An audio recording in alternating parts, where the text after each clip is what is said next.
Hey everybody, it's Party Elite, kicking off a brand new Suzerain run today. I hope y'all are very excited to hop aboard the pain train, as it were. It seems like a few people are right off the bat over here subscribing. We got Ian Goodall, Philippe Suarez, James Mosley, and I think I caught earlier Sian Galabach as well. Thank you all for subscribing right off the bat. I hope you're ready for a good time, because that's what we're going to have today. Well, we're going to have it. The people of our nation, I don't know. We'll find out. Torpor Games hanging out in chat as well, folks. That is the developers chilling in chat. A warm welcome to them, please, and a huge thank you from me, at least personally, for creating this amazing game. I've been having so much fun with it. We just finished our, let's call it the good guy attempt, and we're kicking off the DESPOT playthrough today. Yeah, it's gonna be a good time.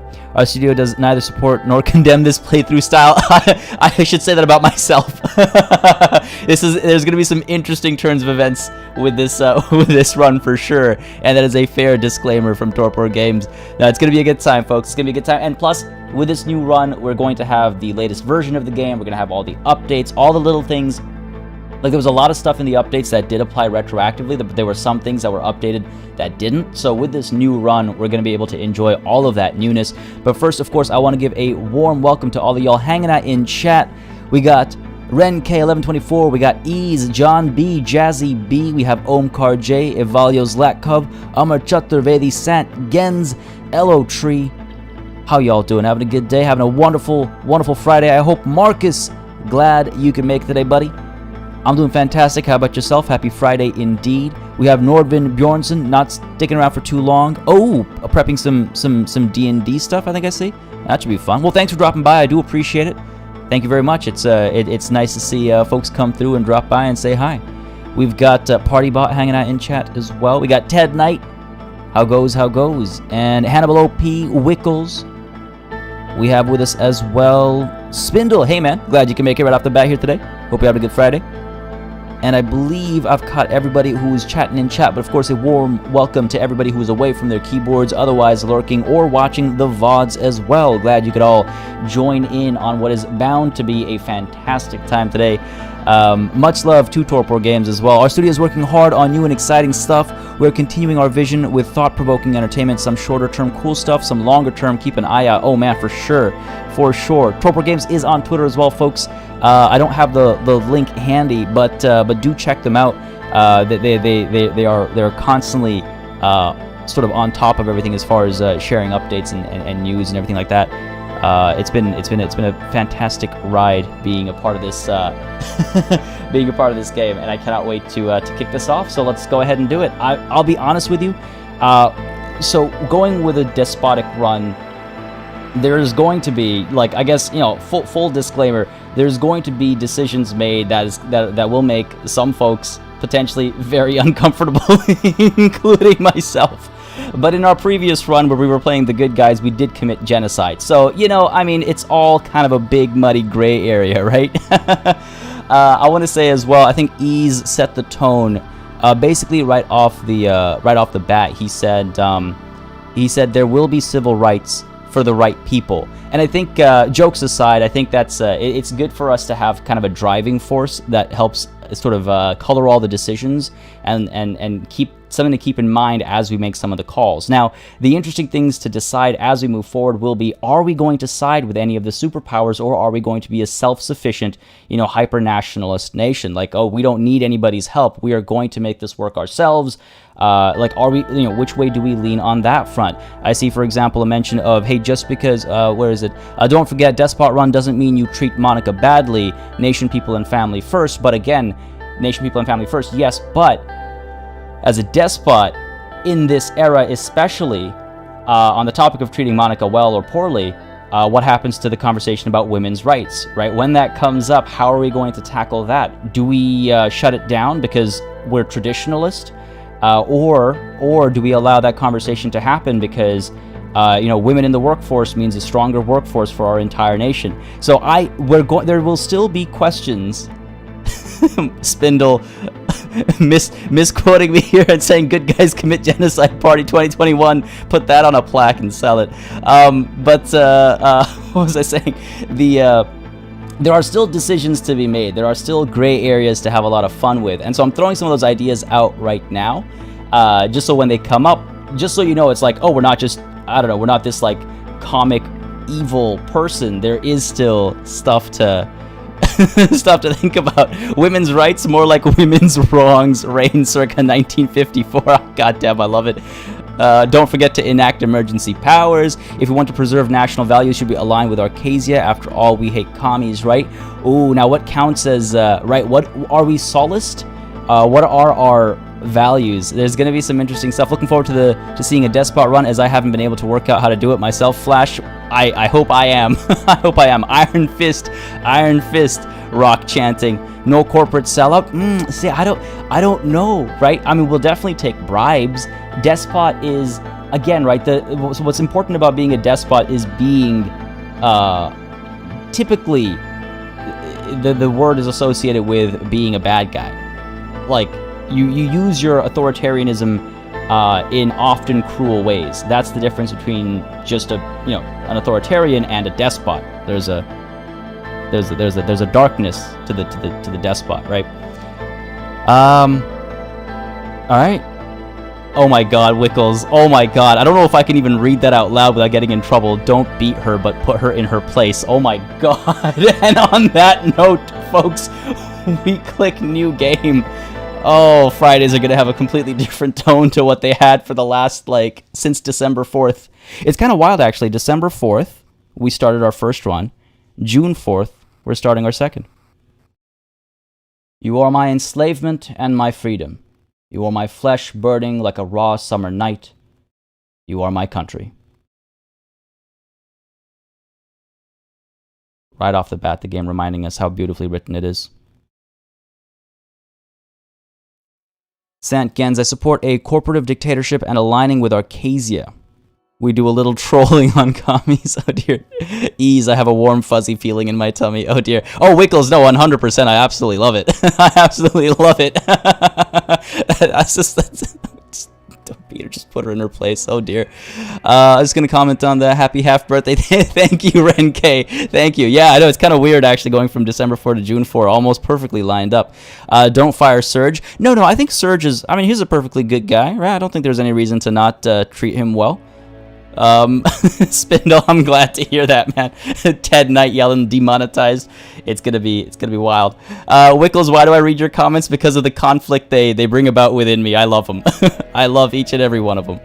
All right, let's see. 1908 Kingdom of Sordland. Now this is gonna be very interesting and important. So you opened your eyes to this world. You came from a wealthy family in the city of Lackhaven, a middle-income family in the city of Hallsword, or an impoverished family in the city of Dare. Now, are we? This is going to be the most conversational, I think, because this sets the tone for everything else, right? We need to be picky here. We can come from a wealthy family. I see a couple of calls. I see quite a few calls for wealthy, actually. Wealthy family oftentimes goes hand in hand with, oh God, gonna get in trouble today. Often, not always. Often goes hand in hand with more conservative values.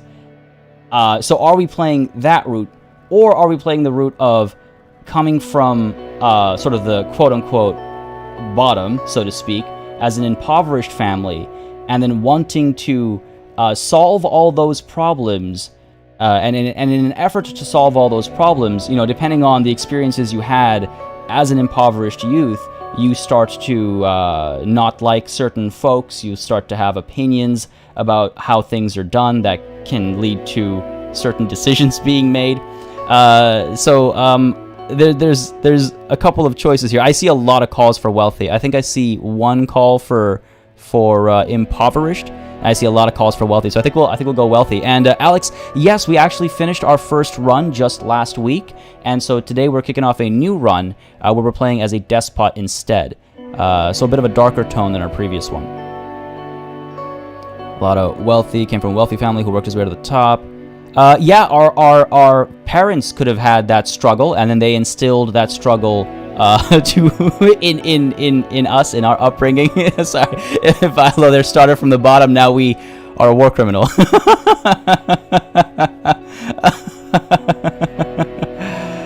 Oh man, Sant Gens also. Yeah, I see the comment there with regards to the wealthy families in the 50s. Da-da-da. Power should be that you came from the people. Yeah, Surge was a very crucial tool in our previous run. Alright, yeah, I know, I quite enjoy Wickles' slogan there as well. Alright, struggle to eat lobster for every meal. Now here's the question, in the 50s, well, we're born in 1908, but in the 50s, was that still when lobster was considered a meal for prisoners? Because lobster used to be considered like garbage food at first, and it was fed to prisoners at like Alcatraz and stuff, until eventually it became adopted as like a very fancy thing to eat. Anyway, let's go ahead and, yeah, we'll be a wealthy family in the city of Lackhaven. I suppose that plays in nicely to the idea of us accepting bribes and stuff as well. It's like, hey, you know, you got to stay wealthy somehow. You opened your eyes to this world. You came from a wealthy family in the city of Lackhaven. Your parents named you Anton. As the only child of a successful businessman, you had the chance to grow up in a wealthy family. Life was easy at first, and you had the best education money could afford.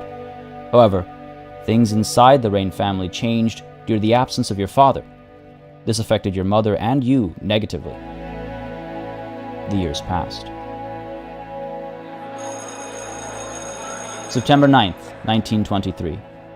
During a history class at school, the bell started to ring unexpectedly. You heard a loud commotion outside. As everyone tried to figure out what was going on, the principal announced the historic revolution. The kingdom was no more. The Republic of Sordland was born.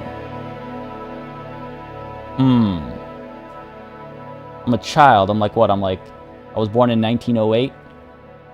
Not that old. I'm not too young either. Sant, yeah, exactly. Neglected father, mustache man. It's all gonna come together nicely. Spindle. I guess that's a fair comparison, yeah. And yeah, Ease, lobster used to be prisoner food, yeah. Bin Chicken, Averon God of Fire, Mouse Click, Tonicus. I'm so glad to see so many folks diving into the kickoff of the new session. I apologize if I've missed any names. I hope I've caught all of y'all though. Sheen, 15 is old enough to have political takes. I think so, right? It depends on like the upbringing you've had. I think we'd be somewhat worried because we've been comfortable so far. So if you've been comfortable, when things start to change, you get uncomfortable, right? Or you might get uncomfortable, and so that uncertainty would worry us. Yeah, what will happen next? 1926. After graduating, you passed the university exam with high marks. You had the opportunity to choose between several studies. You chose. It's always these choices that completely throw me for a loop, where they feel like, well, you know, either one of these could work, but it's like, oh, but what does it mean for me? What does it mean for me? Moon, thank you very much. I quite appreciate the compliments. I thank you. Don't think you can just say art and not get me to understand exactly what you're getting at. Unfortunately, that's not an option.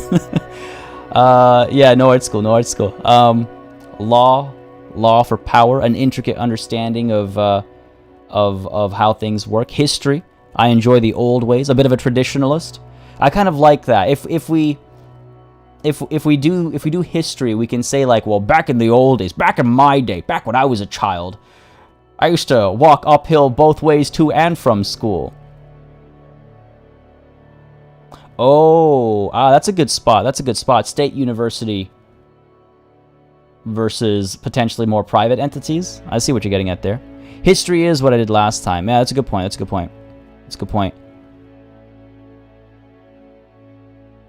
Huh.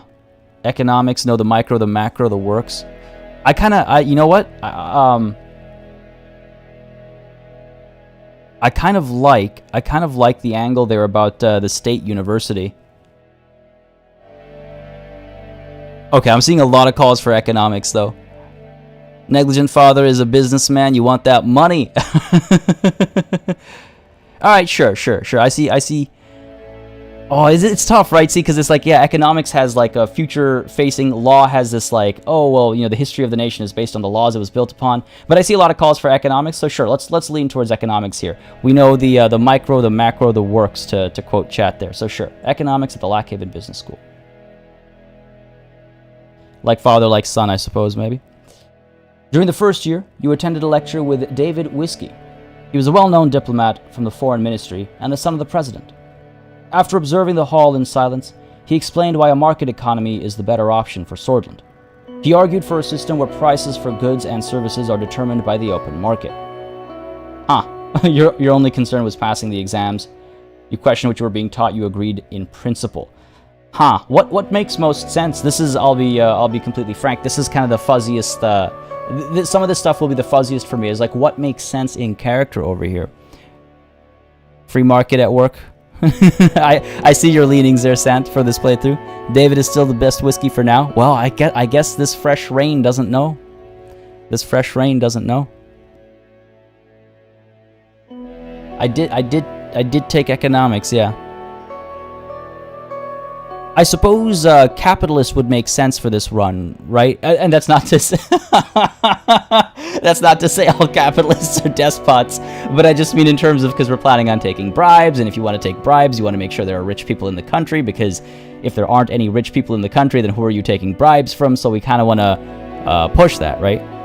So I guess we'd agree in principle, yeah.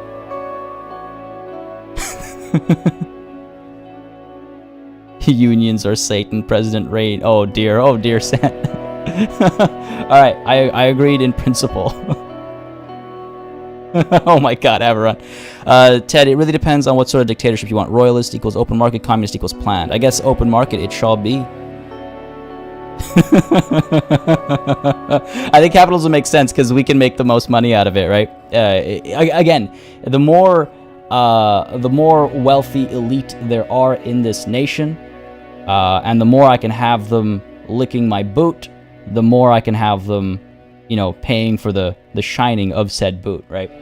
May 22nd, 1927. Soldiers entered the campus in the evening ahead of the first election. Many were in shock as the uniformed men created a security cordon and started arresting the teachers. A group of students started gathering in protest. Along with your best friend, Peter Vector, you decided to...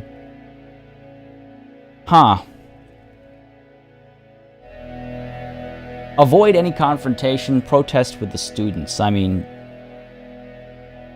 this is interference with an election. Oh dear. Again, it feels like we could kind of go either way. I feel like we would join in protest with the students. It's just like what we would have protested for in our previous run would be different from what we would protest for in our current run. Right? I feel like... yeah, this is, I think so. I think we should protest this. We'd fight, because why not? We like a fight. I have been the man of the house. Yeah, good point, Jazzy B, yeah. Ren K, welcome to the last episode of the run. Despots wouldn't care about rigged elections. Only if we're winning them. Autonicus, only if we're winning them. This is the commie coup, though. The commie coup. It rolls off the tongue, man. Dan Roberts, thank you very much for subscribing. Hope you're enjoying the show, buddy. Hope you're enjoying my navigating these waters. If you are enjoying, hit that like button. Don't hesitate. Let's go ahead and protest with the students. I think it makes sense. One of the officers made a loud announcement that echoed through the campus. General Lurin declared martial law in order to restore the administration. Please stand back and disperse to your rooms. You joined the students that slowly marched towards the large group of soldiers. Suddenly, the soldiers charged. A student fell and was trampled as everybody started running away. I'm no coward. Cowards don't make good despots, I don't think. We hold our ground. The soldiers beat you relentlessly. It was a gloomy year. It's a good formative experience, you know. It literally builds character. Being beat senseless by a figure of authority. October 10th, 1927. The majority of the students and teachers displayed their opposition. Thus, Blackhaven became a target for the military regime. You didn't want to stay idle, and decided to join. I think a political debate group makes sense. Student council is like early leanings towards politics, I suppose. I mean, these are all early leanings towards politics. A political debate group is...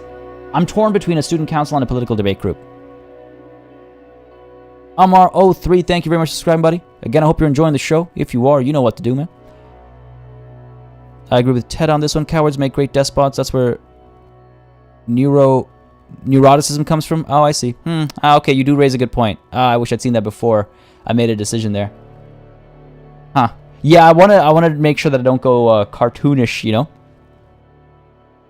Can't stay today on Def. Sounds good, buddy. Gonna try and catch the VOD. Sounds good. Thanks for dropping by, though. Have yourself a wonderful Friday. I hope it's a beautiful, beautiful day for you, and a beautiful weekend. If I don't catch you before then. That's right. That's right. Wickles on the money there. If you like the stream, if you like what you've seen so far, and if you'd like to see more live streams, beat the like button. Like we just got beat by the soldiers, folks. I see we got about 70 people watching, but just about 30 likes. Again, if you're having a good time, let me know. It does make a difference. The reason this second run is happening is not just because I personally have been loving the game, but also because many of you have expressed interest in seeing more of it. And that's why we're here hanging out on a Friday, you know, having a good time. Yeah, I feel like it could go both ways. I feel like it could go both ways as far as the cowardice question is concerned. Human rights group so you can capitalize on that for the rest of your life. Listen, I was in a human rights group as a child, and I understand the needs of the people better than anybody else in this room. They don't want to be free. They want to be oppressed. People need a... Oh, God, I should... Stop. Let's go ahead and join the debate group. I feel like that is... it's an opportunity to give us our voice, but also have us, like, hunger for power. I think. A political debate group. I sound like Loki? You mean like Marvel's Loki? The dozens of debates helped you hone your oratory skills while also helping you grow your network. Even though the debates were pretty heated between different groups, you all grew from sharing ideas. In one of the meetings, Peter introduced you to one of his friends, Monica, who was a volunteer for the Swordish League of Women. You were immediately attracted to her diligence, I would say. Works hard for the furthering of the nation. Her diligence. Averon got a fire. Hey, man. If they come asking for their human rights, I'm gonna give them their human lefts, if you catch my meaning. God damn it. I'm thinking diligence. Right? Yeah, let's go with diligence. The politically charged environment led you to join the Young Swords, the Nationalists. That's going to be the easiest decision we've made this entire run. Dawn strikes back, exactly. Evil Anton. Ah, yes, a perfect housewife. She's diligent. The house will always be clean. There will always be a sandwich. Oh my God. June 2nd, 1928. The radio relayed that the communist general Rickard surrounded Lutheran and his troops, demanding their surrender. They refused, and heavy fighting broke out across the country. You just couldn't believe it. The army was fighting amongst themselves. Sordland plunged into chaos. Easy choice. Oh no, Jazzy B. Rickard's sudden attack caused even more bloodshed in the country. He seemed different compared to fascist Lutheran. In your opinion, however, he was more of the same. So you participated in a protest march. You were chanting, oh, one nation, one system, one people. End the chaos, we want stability. Or united we stand, divided we fall. You know what I love? I love I love the references in chat, but I also love just how any one of these options really works. And that's power to the writers. I can see any one of these making sense for us, but I do think one nation, one system, one people is going to be the way we go. I see the call for united we stand, divided we fall. I feel like one nation, one system, one people speaks of unity, but has that undertone to it. Story of my life, Diablo, right now. Story of my life. Hey, JHD, how's it going, buddy? Not too late at all. You know what they say about wizards. Having a good day, I hope.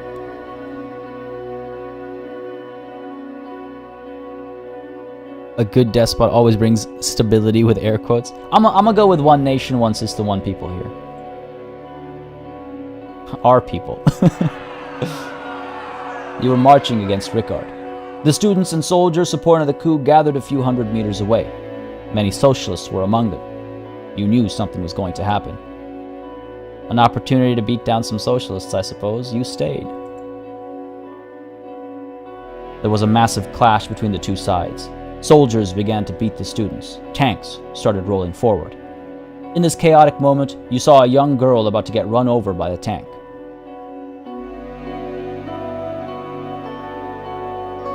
Who are... I mean, okay. Alright. Let's remember, we are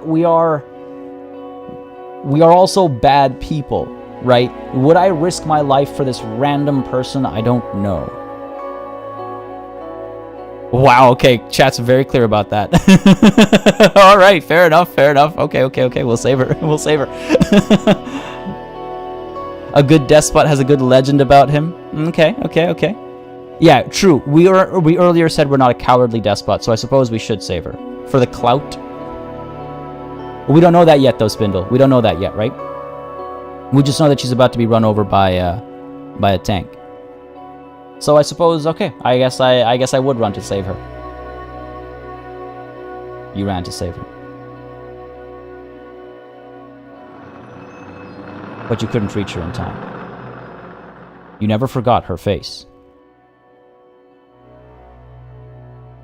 I forgot that's how that ended, man. Holy crap. The clashes escalated into a full-blown civil war. The horrors made you isolate yourself for a while. I can never read the word isolate the same ever again. Monica helped you cope, and love grew between the two of you. However, it was a difficult time for love. The chaos must end. 1929, Republic of Sordland. The charismatic Colonel Tarkin Saul orchestrated a sudden coup and brought an end to the chaos. He wrote a new constitution and restored stability. The people saw him as a savior.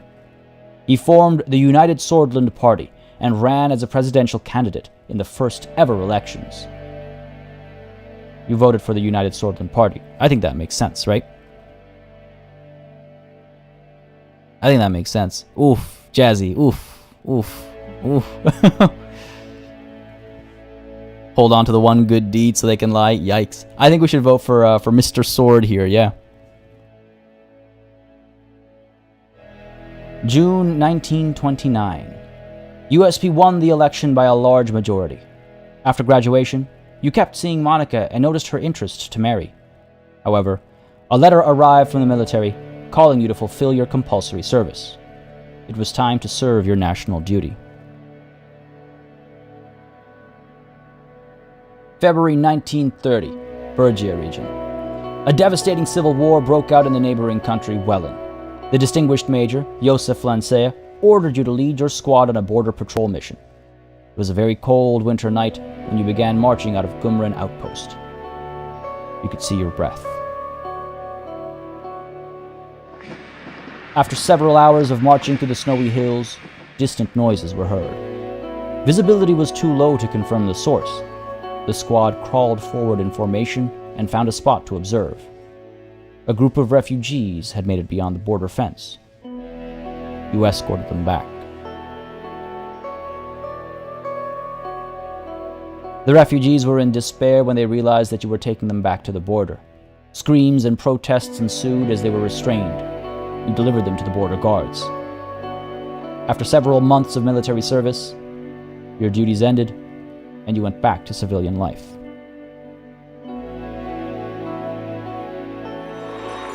(1931). You and Monica decided to share your lives together. After receiving the blessing of her parents, a ceremony was held in Hallsword. During the same year, you were offered a high-paying job at the governing United Sordland Party. It was important to start your career on a good foot, so you accepted it. Working for the ruling party was the easiest path to power. The financial compensation was too great to pass up, okay? It was the best opportunity to change the country for the better. One or two, I think, makes most sense over here. The easiest path to power? I think we've done a lot of, like, money-oriented decisions from the beginning, and I think now is the time for our hunger for power to start to show. I don't think we care. So it's going to be, it's so important to remember for this run, folks. And I mean, if people want to see something different, let me know. But it's so important to remember for this run that we are playing a bad person as well. And I want to make it very clear that being a bad person is separate from any of the, like, when I say bad person, I mean a despot, right? Again, there's that dark over/undertone that comes with being a despot. The desire for power, for unlimited power, as it were. If we could toss aside the Republic and form a new galactic empire, we would. So it's important to remember that, because a lot of our decisions will be drawn from that pool, as opposed to from being a capitalist, or being a like being conservative, or being this or being that, or what have you, right? So we do have to keep that in mind as well as we make decisions moving forward. Power brings more chances to get money. Now that's playing some 4D chess over here. Exactly. I care for the country, but I can only actually make the country better if I'm in power. So, working for the ruling party was the easiest path to power. Thomas, how's it going, buddy? No worries. A wizard is never late. Hope you're having a good Friday. Diablo. You became the economics assistant to one of the most experienced members of Assembly. You worked long and hard, staying late at work, investigating hundreds of pages of economic reports. You were climbing the ladder. What a thrill. September 1933. Saul strengthened the Republic by removing the institutions and symbols of the former kingdom from society. Things were also looking up for the country as the massive economic boom continued, and people were the happiest they had been in a decade. Election time came, and it was decided. President Tarkin Saul was elected once more.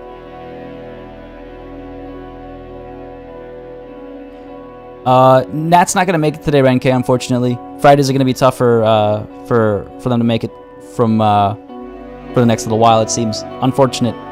But yeah, left a comment on the previous episode. Jazzy B, you saw what Suzerain did to save the nation from the commies, and Saul saved the nation from both, so you see that and feel inspired as much as you feel horrified. I suppose so. I suppose so. See what a strong hand has brought to Sordland. Jazzy B. Jazzy, remind me, I can't recall, but you have not done this kind of a despotic run, right?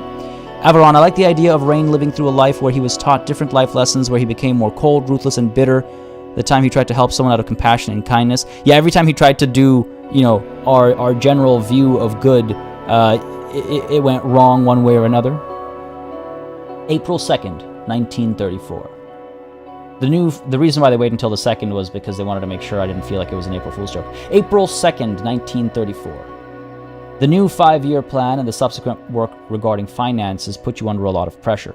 But your significant contribution to the economic strategy triggered an invitation to meet President Tarkin Saul himself, who offered you a key position.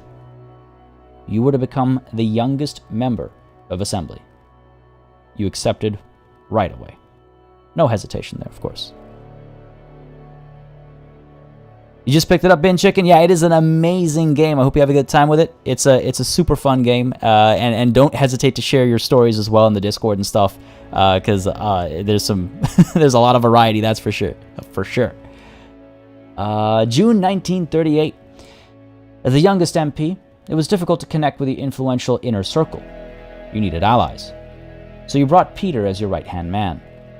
The birth of your son, Frank, provided a brief moment of joy and relief. So, tough choice. I think we sacrifice family time for position in the party. For two reasons. One, it's what we learned from our father. And two, the better my position in the party, the better the future for our family. You dig? There's that Discord link in chat as well, by the way. Folks, if you're not in there already, don't hesitate to join in. It is a fantastic community. Over 3,800 people hanging out, playing all sorts of good games, just having a good time.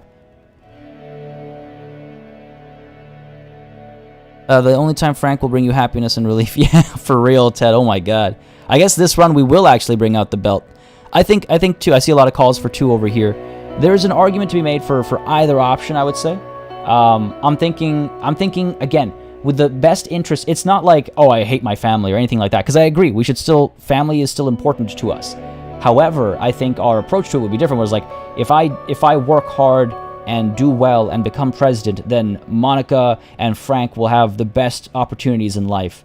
And so for now, I must sacrifice time with my family so that down the line, they'll have the best lives I can give them. So I will have sacrificed family to improve my position in the party. That's how I'm playing it, as like a headcanon kind of a thing. But don't worry, that doesn't mean we're just going to, you know, throw our family to the wolves and ignore them. We still care for them, right? Monica still has those curls. Frank is still an absolutely useless child. October 1941. Just like your father once did to you, you prioritized work over family. Along with Peter, you accomplished great things in the party. At home, Monica and Frank felt your absence. Meanwhile, President Saul increased his authority over the years. His growing ego started to cause strife within the party. The cracks began to show. October 1945.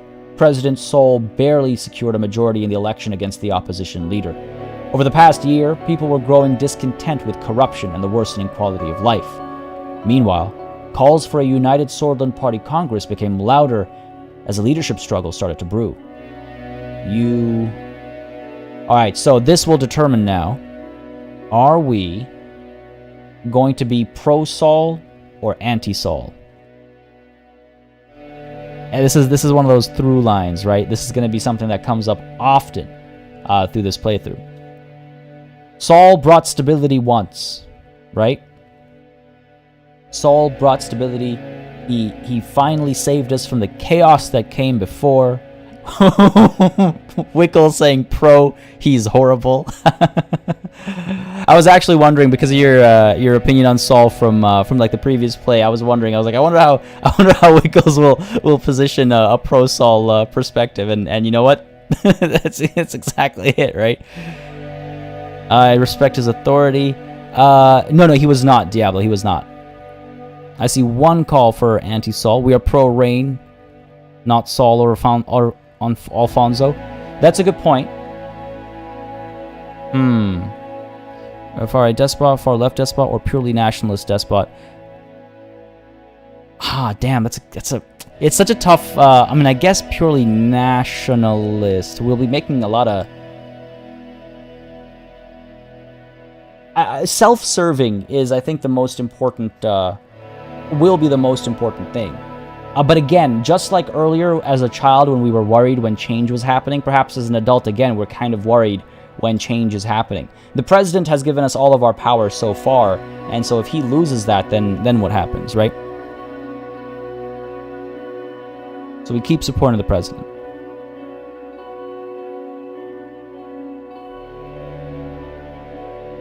Oh, I hear that, Ted. I hear that. Bewitched Phantom, no worries, buddy. Hope you're having a good Friday. Hope you're having a good day. Just taking a look at chat over here real quick. Yeah, that's true as well, Thomas. That's true as well. Yeah, that'll also paint our future moves. July 1946. The contender for party leadership was Ewald Alfonso, a reformist and talented business magnate with a growing popularity within the party. You were trying to secure votes for President Saul, who noticed your loyalty and approached you with a lucrative deal. You had a meeting with him. The president offered you the position of Minister of Economy, Commerce, and Energy in the next government if you backed him in the upcoming vote. political, but of course, I was going to back him anyway, and if I get some rewards for it, then, you know, what's wrong with that?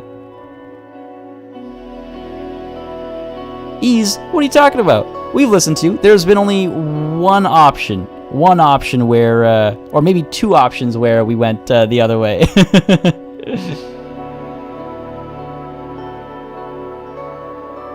It's hardly even a bribe, it's just what we want anyway.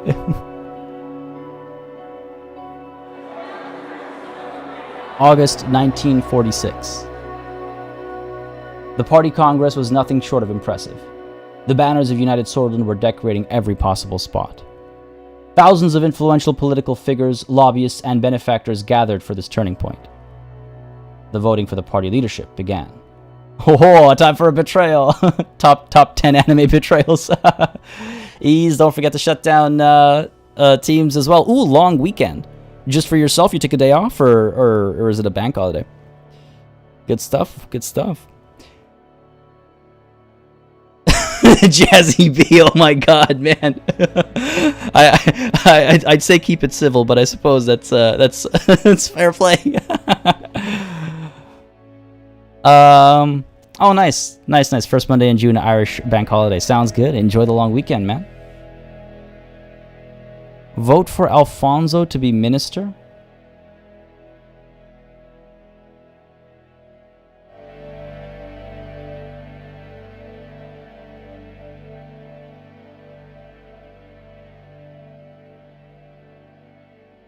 I like that this is currently labeled as Saul's 5th election win.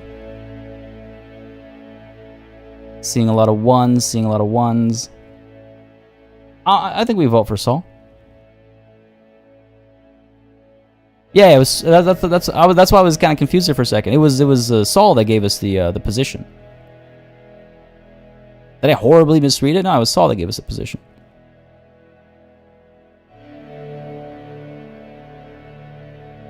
We voted for Saul. We're loyal. If we are not loyal to those that bring stability and power to our nation, then I feel like we're hurting our own agenda, right? We voted for Tarkin Saul. E says one. Yeah, I saw that too. September 1st, 1946. Unfortunately, Saul lost the leadership vote to Ewald Alfonso with a small margin. During the Congress, Saul announced his retirement from politics. The systems he had established were to stay much longer. His achievements would not be forgotten. You... Troubled by the departure of Saul, he was a good leading figure, right? Again, brought stability to the nation. I could say that I was happy that he was leaving because then, you know, now someone has to fill that power vacuum. But I don't feel like that's the tone that's being pushed over here. Alternatively, I could say I don't care who's in charge as long as there's the path for me to get there, you know, eventually, hopefully sooner rather than later. Yeah. Didn't care about who was in charge. As long as one day it's me. October 15th, 1946. A month later, your daughter was born. Monica named her Diana. She motivated you during a tumultuous period in the party. The general elections were approaching. The United Sordland Party was under the new leadership of Ewald Alfonso. Join the party effort and campaign for him. See, the thing is, at the end of the day, the United Sordland Party needs to be in power for us to be in power, right? So I should help him win, right? The only way his failure helps us is if his failure results in him not being the representative of the party in the next election, which is power delayed. New party, two. See a couple calls for 2. Oh, okay. Sant, meanwhile, saying, don't be a Saul LARPer. Ocean saying 1. A new run indeed, Neil. You're at work right now? Sounds good, buddy. Thanks for dropping by, though. I appreciate it. Have yourself a wonderful Friday, and I hope the weekend treats you wonderfully, too. Thanks for coming through. Yeah, if our party loses, the party might oust him, yes, but...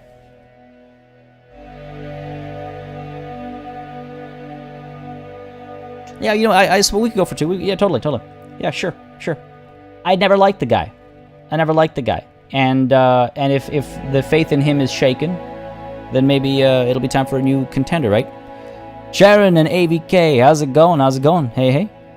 Having yourselves a wonderful Friday, I hope. Thanks for dropping by. Did not want to help you. I wish we could form a new party right off the bat. 1949. During the general elections, the main opposition leader was embroiled in a sex scandal with his secretary, diminishing their chances. My God, can you imagine a sex scandal with a secretary? Gosh, I hope that never happens to our party. That'd be horrific. The extensive privatization program proposed by Ewald Alfonso secured an election victory for the United Sordland Party. Over the next years, you, I suppose, tried all that was necessary to climb up the ladder, is the option that makes most sense, right? Focus on ourselves, make sure that we are making all the decisions that push us, you know, well, up the ladder, literally. Right, Fizz George? Yeah, a sex scandal in government. Can you imagine? Horrifying. You should never vote a party into power if it's had a sex scandal, right? Over the next years, you tried all that was necessary to climb up the ladder. Unfortunately, or fortunately perhaps, Peter will still be our VP. I think that's kind of built into the game because he's still our best friend.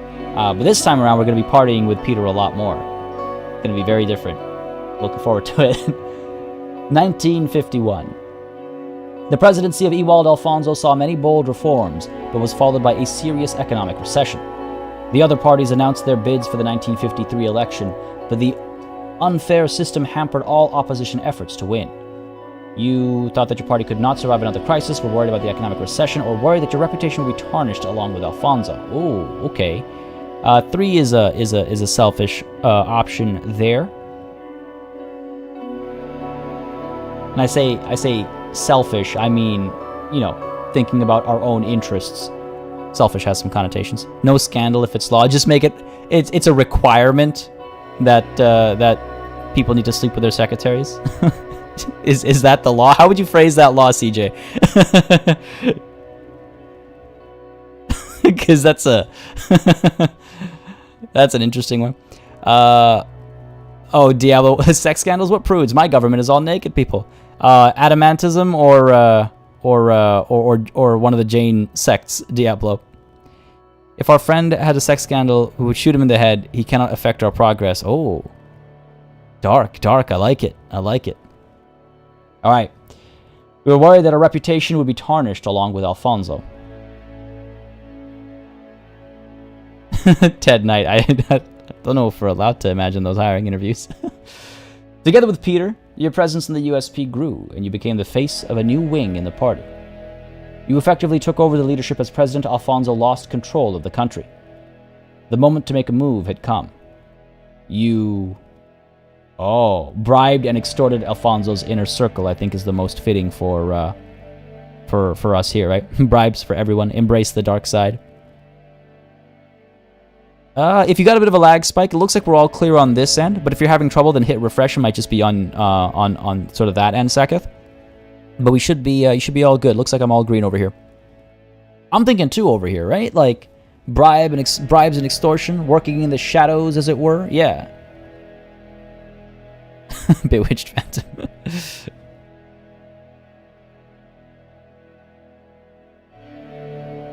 All despots want to be well known. I think we will be once we take power, right? I think that happens either way. Second one I think seems really, and I see at least one question. I think I saw Laksha say, what does E say? Work in the shadows, which I assume is bribe and extort, right? I need a quick sip of water over here, folks. Losing my voice already, and then I think we'll go with the second one.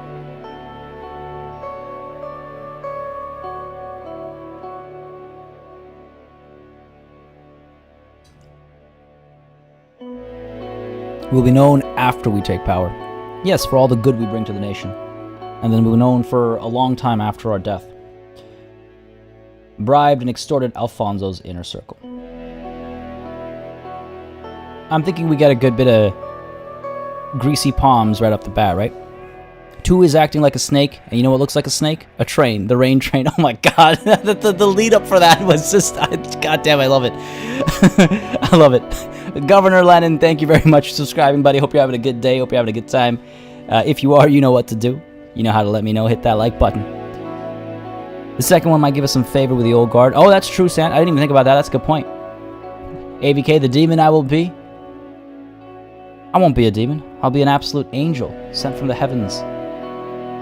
And there's that Discord link in chat as well, folks. If you aren't already in there, do not hesitate to dive on in as we dive into January of 1953. Most of the inner circle abandoned him. President Alfonso started to reshuffle his cabinet, but it was too late. The party eventually voted you in as the leader after your efforts. My efforts. Following this, you announced that you would be running for president in the general election with Peter as your running mate. It was your turn.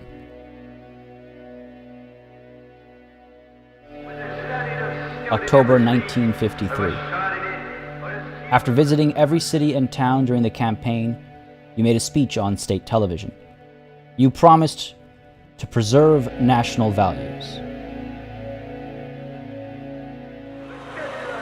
Great nation of Sordland, due to the incompetent leadership, enemies both internal and external are influencing our glorious nation. Today, more than ever, we need to unite under one flag and protect our values.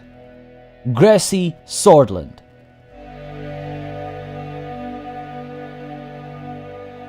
The broadcast ended. Gracie Sordland? I'm sorry, what is this now?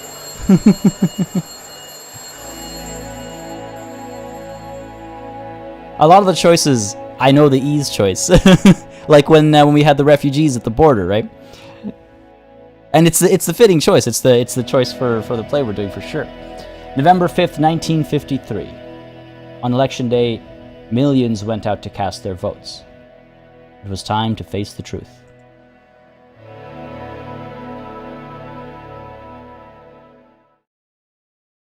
Chapter 1. President Reign.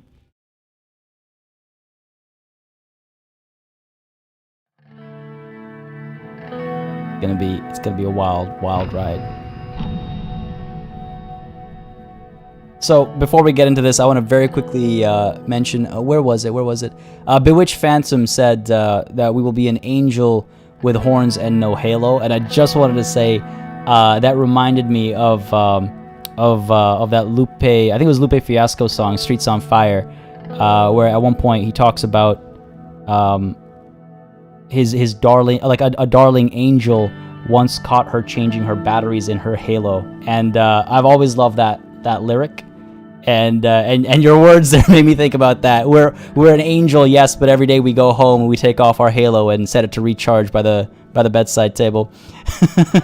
Diablo, birds sang your praises when you were born. In my own language too. What a miracle, yes.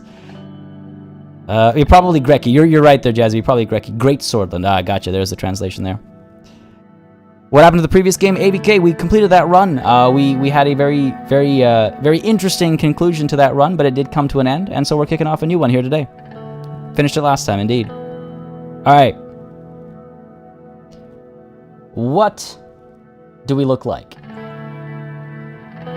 Oh dear. Oh, okay. Movie star, like rebellious, stylish, 20s, gentleman's hat. Cornelli. Oh damn, there's a lot of options here actually. What do you guys think? I feel like the gentleman is the way to go. We need to change more than just that. Default is good. I do like default. If we can get glasses, like shades. I mean shades. 100% want shades. And we'll definitely be checking the facial hair as well. David, how's it going, buddy? Gotta go. Sounds good. Happy Friday to you as well, buddy. Have yourself a wonderful, wonderful weekend if I don't catch you before it starts. I don't want to do a hat. I feel like a hat... Okay, so like if we're being like nationalist, traditionalist kind of folks, you don't wear a hat indoors. You don't wear a hat when talking to a lady. All that kind of stuff plays in as well, right? So I'm thinking no hat. If we can get a cape, I will definitely put one on. I don't think we put a hat on. I feel like gentleman is like, I can see us being raised in that way, right? we could go for the bald as well. I do like the bald look. It does have a certain vibe, and I think it'll bring us closer to some of our military advisors. No need to repeat the same message 4 times, AVK. I see you the first time, buddy. Go with it. Go with. I mean, I quite like the default look as well, but no, we're not gonna go with the default. I think. How far can we burn it to the ground? Sorry, what, CJ? I do like the hats. But I think again, trying to play the traditionalist or whatever you want to call it. We have become Towboy. I feel that's also its stance. I feel like Gentleman also plays up to our upbringing a little bit. Appearances are everything and that kind of thing. Delicate Daisy, thank you very much for subscribing. Hope you're having a wonderful, wonderful time. Hope you're enjoying the show. Actually, today after the live stream, I have a video coming out as well, which I think many of you will enjoy as well. It'll be like 5 minutes after the live stream. I think many of you will enjoy that, and I actually need some opinions on that video. Opinions with regards to what comes in the future for it, but we'll talk about that in the comments of that next video. Just came to mind because I realized I realized the day. I only just realized it was Friday again. Really, nobody likes the default choices? I quite like it. Anyway, maybe that's just me. Facial hair. All right, let's see. Moment of truth. Okay. Nah, not gonna do that. Nah, chief strategist. Classy. Idealist. Okay, clean shaven. Oh, are we... Huh.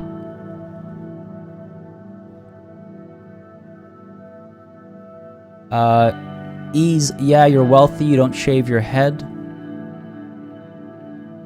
Spindle, I agree 100%. Oh, okay, I see. Yeah, I think gentleman, I think gentleman. David B, how goes? Can't stay long, got lots of errands to run this morning. Sounds good, good luck with them, hope they go smoothly. And I hope you're able to catch the VOD, but thanks for dropping by, buddy. Yeah, Spindle, you threw me for a loop there. So clean shaven. I like a good beard. You need a beard. People with beards are hiding something. Excuse me. I take umbrage with that statement. I mean, I guess they're hiding their chins. I don't know. I got an okay chin. I feel like okay.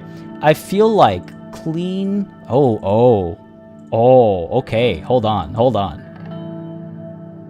Oh, there it is. Oh no. Now it's gonna be tough. See, okay. Look, I like a good beard. All right. I like a good beard. However, are we playing the angle of like you shave every morning? You do your hair up. You shave every morning. Anything other than that is unkempt and bad. What do you guys think? I don't know. Dictators need mustaches. Beards are good. See a call for theorist. Ease, I think everyone has a beard in these working from home times. Yeah. Whoops, that was a mistake. My bad. If we do go for a beard, are we thinking this one? I think clean shave. I think... You know what, folks? Listen. All important decisions need to be made properly. And it's been some time. Since we've done this.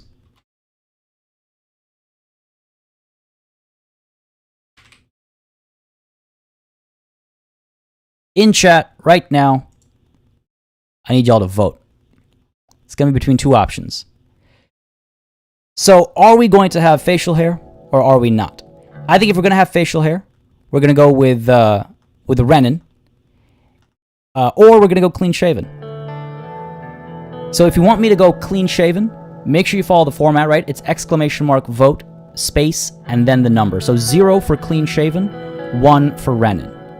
And I see some folks who I think wanted clean shaven who might have voted for Renin by mistake instead. And if that just happened, let me know, and I will keep that in mind when the voting ends. But again, 1 is the beard, 0 is clean shaven. And only your first vote counts. You voted wrong, Ease? Yeah, okay, I had a feeling. I saw that come up, and I was like, wait, hang on a second. I was pretty sure I saw Ease say clean shaven. Don't worry, I'll keep that in mind when I do the math on the votes. Oh, damn, this is actually wild. All right, all right. Democracy in action here. Oh, this is wild. Okay. I'm seeing the numbers rack up. It is kind of funny to see Ease get the vote wrong, right? Dude, Buddy's here like every day and often helps give the instructions. But in his excitement for the clean shaven, we need to be a toe at the bottom, party at the top. I don't know. This is actually wild. Trying to abstain. Diablo. Democracy in my Despot stream? Not on my watch. The only time there shall be democracy here. Party already talking like a despot, going to rig his own vote. Oh, that would be fitting, wouldn't it? All right, so I'm going to give it another, like, 10 seconds or so after you've heard this. So I'm going to take a sip of water to time myself, and then I'm going to reveal the results. It's actually a surprise. It's actually a surprise. After Omkar, after this current one ends, which will be relatively soon, actually, seems like, I'll take a short break afterwards, and then we'll flip on to the new one afterwards.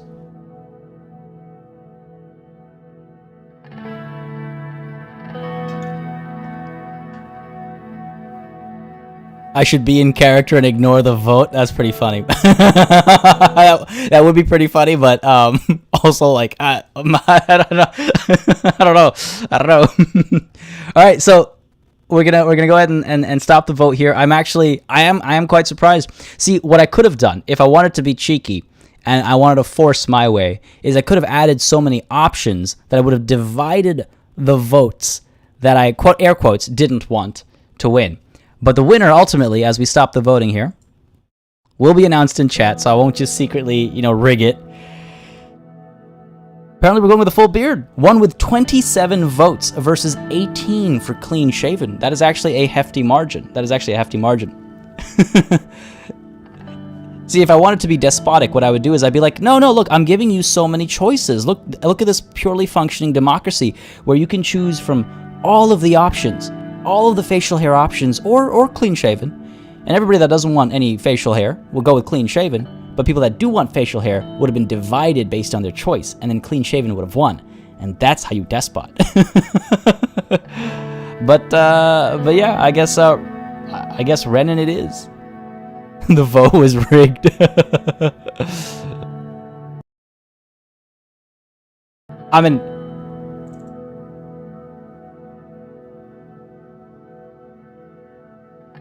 they're all good choices. Damn, I knew this was going to be tough. I wish we could change midway through. You go to the barber, right? Or exactly, or even just give two options of beard, split the vote, yeah.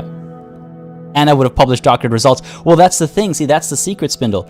If I'd done that, I wouldn't have... or just give one option, Althor. Very true. Also, hey, man, I'm glad you can make it today. I was going to hit you up after today's stream if just to check in on you. It's been some time, man. Hope all is well. Glad you could come through. Having a good Friday, I hope. But Spindle, yeah, see, so that's the secret. You give options, and you give the actual result, and that way no one can say that you doctored anything. And if people look at the records, yeah, all the polls were correctly counted, and the right thing was won. The elections were pure and fair, but because there were so many options, there was one option that was a bunch of, there was one option that easily split the vote, and that's how you get a victory the other way around. the one option I like the most, legit vote right there, yeah. Bin Chicken, sounds good, buddy. Have yourself a wonderful night's rest. Thanks for dropping by. I hope you had a good time, and I hope you enjoy the game. You mentioned you picked it up, right? So hope you enjoy it, and the VOD as well when you dive in. Alright, let's do this. The attire. Alright, Millennialist. Maroon suit. I think maroon suit makes sense. Again, maroon is the color of our party, so maroon suit kind of makes sense right off the bat. And Omkar J dropping that store link. Yeah, folks, if you want to pick Suzerain up, you can actually do it at that link, and it supports the channel as well. Again, no obligation, of course, but if you feel like it, then you can pick it up there and support the channel while you do. Alright, maroon suit. Sordland first. Oh, damn. It's going to make it difficult with the names, isn't it? Are we party loyal or are we nation loyal? What I'm getting from chat previously is we're nation loyal, right? Been hectic? Alright, sounds good. I'm glad all is good there. Glad you can make it, Halthor. Yeah, man. Are you at all caught up with our stories with Eastland or not so much? Oh, you joined the Discord too? Sounds good, Ben Chicken. I'll catch you there. Awesome. Exactly, Spindle, exactly. Splitting the vote. It works every time. Nationalist, not partyist. Sordland first. Okay, so far we're going for Sordland first. There's the tuxedo. Grand. That's money first.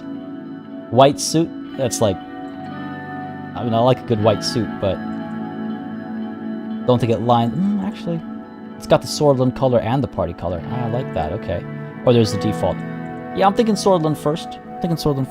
National loyal, because the party option would support Sol, probably. True. We're nation loyal. Our party is a big tent up. Yeah. We're Rain loyal. Alright, let's go with the Sordland first. Accessories. Okay, please give me shades. Please give me shades. Oh, damn. I think I got something better than shades. Oh, no. Okay. Oh, no. We got pipes. Oh, dude. Okay. All right, folks. I don't know. Cigar or a pipe? Or nothing. I'm kind of,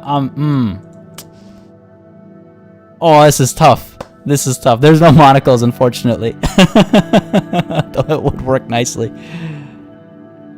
Ease makes an excellent laundry tip. White suits are a pain to wash, especially when you get blood on it. Oh god, so true. Brown suit for the brown suits of the young swords. Oh dear. It's a pipe dream, pipe, cigar guy, pipe, cigar. Oh dear, we're gonna have to have another vote over here. Glasses make more sense. Coming in with that curveball right there. I think the pipe goes nicely with his suit, doesn't it? Yeah. See, Fizz George. See, with our neighbor, if he offers us cigars, then we can. Oh, actually, you know what? You bring up a good point. The lesbian cigar is specifically from Lesbia. How do we feel about Lesbia? Something to consider as well. Or the Volkslandian pipe. Oh, okay. So Volksland, let's not forget, is buddy. Oh, okay. This just got a bit more interesting. I just realized. So Volksland is buddy with the communist superpower, whereas Lesbia is buddy with the capitalist superpower. That's something to think about as well. We don't want to get cancer and die early, though. That's the 50s. Smoking didn't cause cancer back then.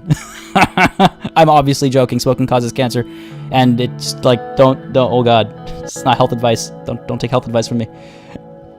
Pipe has good dad of the nation energy. I do. Yeah, it does, doesn't it? It does. Casey H, thank you very much for subscribing. Hope you're having a good time. If you are, you know what to do. Just get some swordish weed. Capitalist despot, so cigar. Yeah, Renke, yeah, I guess we should take that in consideration. We're a dictator that eats cigs.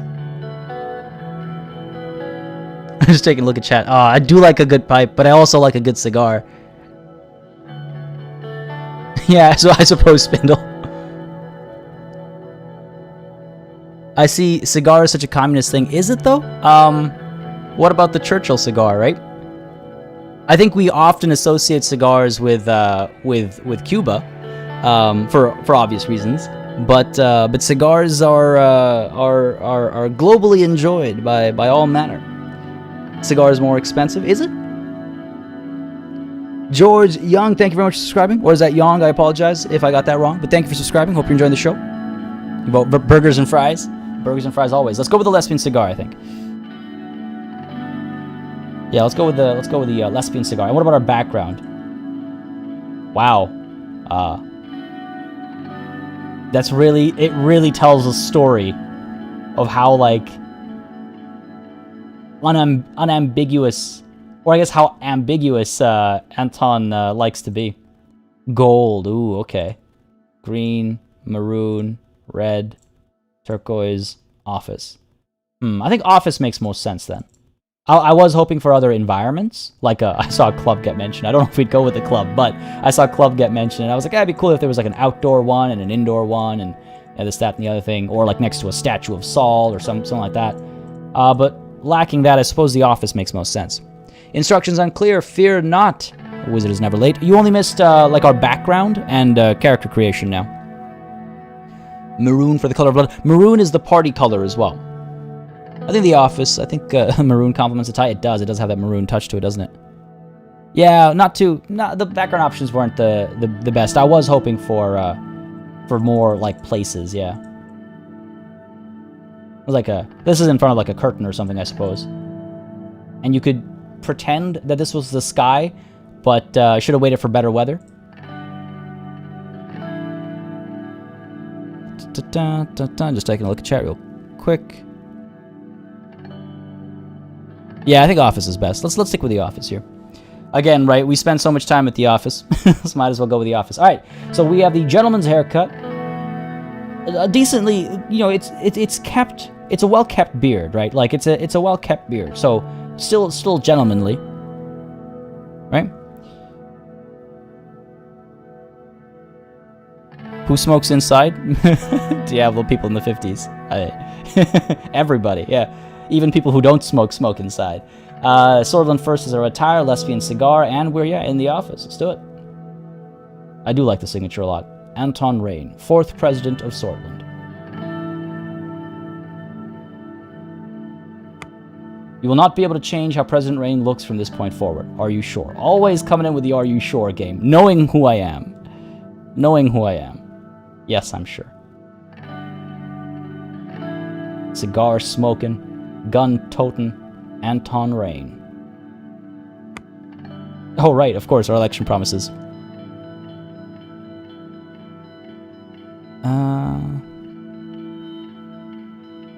Joshua Young, or Jung, sorry, just like made up letters there. My apologies. How's it going? Hey. Glad you could make it. Glad you can make it. The last option only took 4 minutes. Nice. We're getting faster. We're getting faster. All right. let's do this. Election promises. As Anton Rain, you have made many promises to the people of Sordland in order to gain their votes. They must be considered very carefully. Again, this will affect everything moving forward. Our economy. Sordland's economy had been based on a planned doctrine since its formation until the former president Ewald Alfonso enacted free market reforms. Now the country finds itself in between two different economic systems. So a free market will allow us to make more money, right, off the free market. So free market makes perfect sense. Diplomacy. So this is, I can see already a little bit of conversation here. This is the interesting one, right? This is the tougher one to answer, I mean, given our playthrough. Because immigration, this is easy. In recent years, Blutish, Wezek, and Agnolian immigrants flocked to Sordland due to relaxed immigration laws enacted by Ewald Alfonso. As a result, tensions in between swords and immigrants have been increasing. Well, of course, we need to tighten immigration. The less of them that are in our country, the less friction there is, right? That just makes sense. So tighten immigration, promote free market, easy decisions. Diplomacy. Now, this can go a couple different ways. Pico, actually, that has been on my mind. Rogue State Revolution is something I do want to check out. I just haven't had the chance yet. And I was actually thinking if we didn't do a second run of this, we would flip to that. So it's funny you should bring that up, actually. I have had my eyes on it. It does look very interesting, yeah. Free market and West is what Alfonso wanted, and against the Solace Party have you considered? Sorry, free market, neither tighten restrictions. Yeah, so see, okay, so let's take a look at this, because I'm personally, and we can talk about it, and maybe I'm wrong, right? But I'm personally leaning towards neither here. The intensifying global rivalry between capitalist Arcasia in the west and communist United Contana in the east is opening new diplomatic possibilities. Sordland could take steps to align itself closer to one. Now, west or east, obviously, influences our politics, influences our economics and our conversations, right? Like, the west here implies the capitalists, the east here implies the communists. Neither, again, we did this last time as well, but being non-aligned, there's a bit of nationalist, there's a bit of a nationalist agenda that could be associated with picking neither, with saying we will stand on our own 2 feet, we do not need the powers of the East or the powers of the West, we are our own nation, and we will, we will make ourselves everything we can be. I think neither is the way to go. I see a couple calls for West, but I think neither is the way to go. Definitely neither. You're a nationalist, and that would allow you to play them both. Exactly. Hopefully, we're able to play them both. I would love to see that. Amar Chaturvedi saying West. I see a couple. Yeah, I see a handful of calls for West, but I think we mark it along with our economic studies and crazy alliance will get us many military and economic benefits. Well, so what I'm thinking, Sant, is like, can we promise neither? Because this is promises. The way we act might be different, but our promise is you know, we will stand on our own 2 feet. How we do that might involve working with the West, maybe. Align with the North. With Broomberg. Jazzy B, we should probably keep a note of our choices here as we are likely to... You know what? Unfortunately, I don't have access to my notepad right now, but you are right. So someone just keep this in mind. I'll put it into the notes right away. I should be better, and I should stay on top of notes more this playthrough. All right. Easier to manipulate from neutral. True. If we break our promises, there will be bad consequences. I suppose. The diplomacy one is the toughest one. I think we can make this work. Free market will bring us buddy enough with the West. Hopefully we can find a middle ground here. I know, me and my middle ground, I know. Let's try it though. Let's take a look at chat real quick before I hit this, in case there's a very potent argument made that I missed. Alright, let's do it. You should be able to side with Roombergians. Well, I wonder, so Torpor Games was in chat earlier. I don't know if they're still here, but they mentioned they're working on some exciting stuff, big and small, so I'm curious what comes next. As I click next, see what I did there. The God of Roblox, thank you very much for subscribing. Hope you're having a good time. If you are, you know what to do. The diplomacy one is the worst one to break because it'll anger basically everyone. Sounds like a good time. Can't end up worse than last time, right? We're no poodle to a superpower. Poor poodles. Such a bad rap because of the hairstyles they get. Term focus. Also, is poodle... that's actually... Typically, lapdog is the word that comes to mind. Military, easy. I haven't even read it yet. Chat's already got answers. But true. Term focus. We've also promised to focus on a certain extensive subject within our first term. The people expect us to solve the negative situations within this topic while providing an overall improvement to the related policies. Our options are health, education, law and enforcement, or military. The military protects the country from hostile threats, and while some see it as a massive financial burden, others argue it is a critical deterrent. Yes, this time we will invade Roomberg. Law and enforcement comes to mind as well. It was between those two in my head as well. Law and enforcement or military. But never forget, you can always use the military to enforce law if it comes down to it. So we would probably promise more power to the military and give the military more control and more more money, more funding, more everything. And if push comes to shove, hey, martial law, baby. And you know what? The military loves me. And when you're going to be a despot, you want the military to love you, right?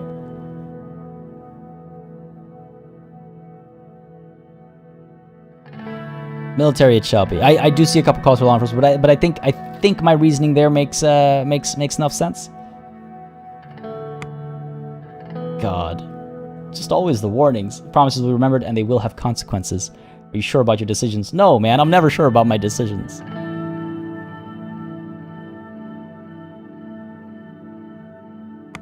Go Yosef aligned and don't hear Kruger. I think that's I think that's always the through line, right? Okay. Before we get too ahead of ourselves. So our promises were free market. We are going non-aligned. And we are damn, what was the last option again? Oh right. Tightened immigration. This space is bothering me. And then we are military focused, right? You know what happens if you give the military too much power, right? Yeah, they put me in charge of the country, right? Nothing can go wrong. Who needs health and education when we have a nuclear winter? Exactly. The lesson from the last one is we can't do everything. We have to focus on our priorities. Yes.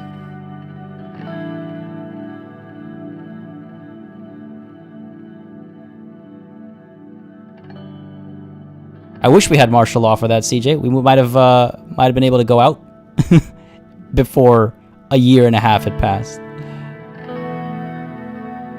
Averon, exactly. Are you sure with your decisions? Me. Have you forgotten who I am? God, never. We have 3 wealth. Oh, we do have 3 wealth. Did we always... Did our last run start with money as well? Althor, that's so... Can you imagine going to a restaurant and having the waiter say, "Are you sure?" after you make your order? Well, that'll throw you off, won't it?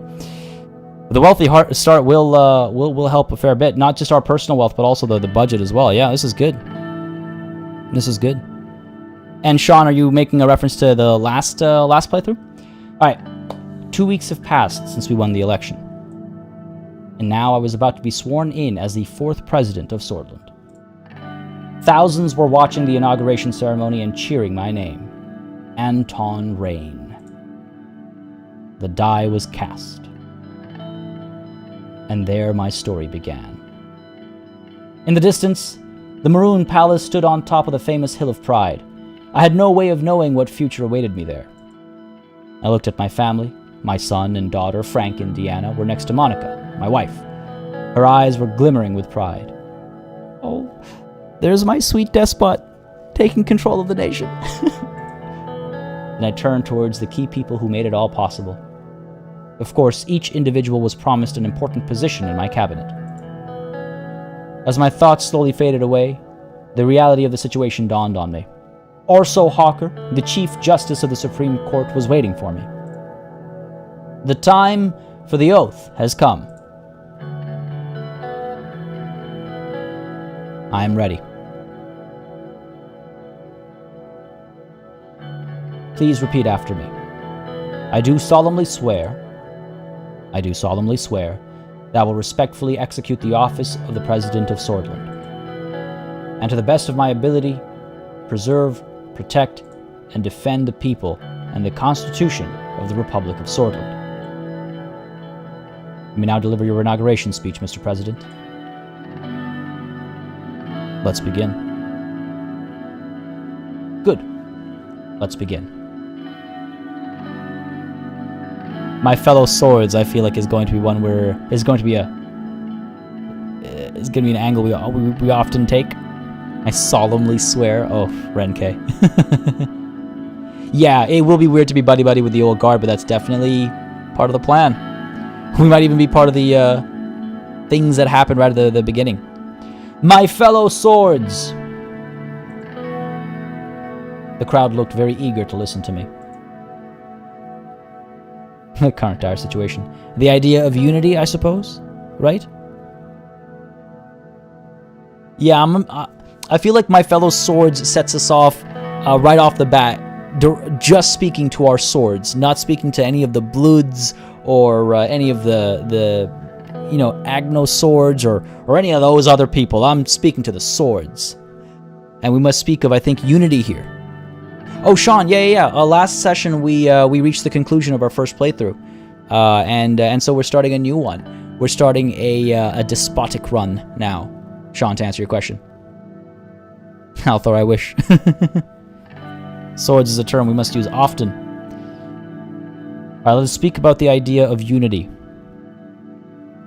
For many generations, this country and its long history have kept us tied to an idea. The idea of unity, and our people's right for a free and prosperous life. Our capabilities strengthen the resolve in the nation and what we can do. Our workers are no less productive than a decade ago. Our capable minds are no less inventive. Our products and services no less requested than they were last week, last month, or last year.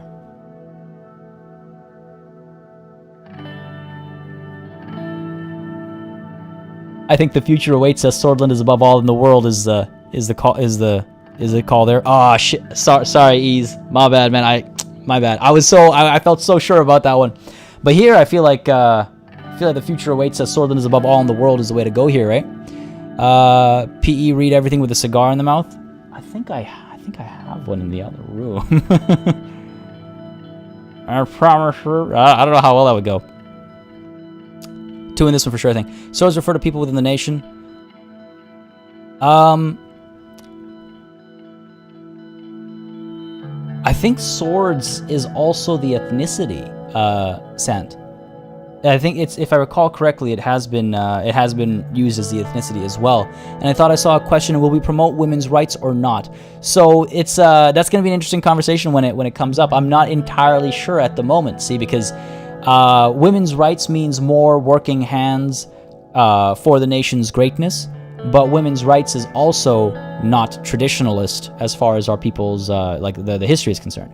So it'll become a matter of like, are we more about tradition or are we more about like what kind of Like how do we see the value in women's rights? It also matters entirely on how it's positioned to us, right? So it'll be interesting to try and figure that out when the time comes.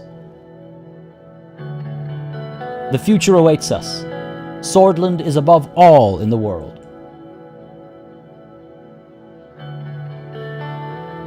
It is time for a united and powerful Sordland once again. Change now, not the next decade or years. Today, our capacity as a nation has never been greater. Ooh, it's between 1 and 3 over here, I think.